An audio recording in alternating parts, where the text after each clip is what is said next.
রমজান মাসে একবার হযরত মুহাম্মদ সাল্লাল্লাহু আলাইহি ওয়াসাল্লাম আবু হুরায়রাকে ডেকে বললেন, হে আবু হুরায়রা, তোমার উপর যাকাতের মাল দেখাশোনা করার দায়িত্ব রইল, তুমি যা যথাযথভাবে পালন করবে। বিশ্ব নবী হযরত মুহাম্মদ সাল্লাল্লাহু আলাইহি ওয়াসাল্লাম হতে যাকাতের দায়িত্ব নিয়ে আবু হুরায়রা বাসায় চলে গেলেন।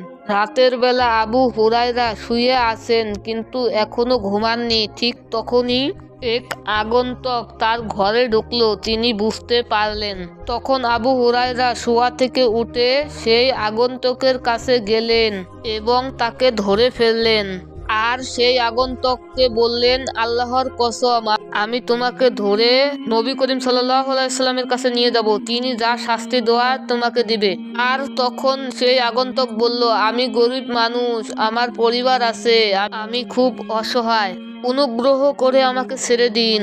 আগন্তুকের অনুরোধে আবু হুরায়রার খুব দয়া হলো, তাই তিনি তাকে ছেড়ে দিলেন আর বলল, তুমি চলে যাও। ছাড়া পেয়ে আগন্তুক সেখান থেকে চলে গেলেন। সকালবেলা যখন আবু হুরায়রা নবী করিম সাল্লাল্লাহু আলাইহি ওয়াসাল্লামের নিকট এসে উপস্থিত হলেন, তখন বিশ্বনবী হযরত মুহাম্মদ সাল্লাল্লাহু আলাইহি ওয়াসাল্লাম আবু হুরায়রাকে বললেন, কি হে আবু হুরায়রা, গত রাতের আসামির খবর কি?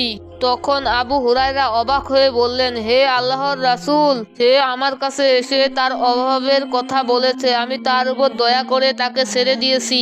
তখন বিশ্বনবী হযরত মুহাম্মদ সাল্লাল্লাহু আলাইহি ওয়াসাল্লাম বললেন, হে আবু হুরায়রা, অবশ্যই তিনি তোমাকে মিথ্যা কথা বলেছে, দেখবে সে আবার আসবে। বিশ্বনবীর কাছে এ কথা শুনে আবু হুরায়রা বুঝে নিল যে সে আবার আসবে, কারণ রাসূল করিম সাল্লাল্লাহু আলাইহি ওয়াসাল্লাম বলেছেন সে আবার আসবে।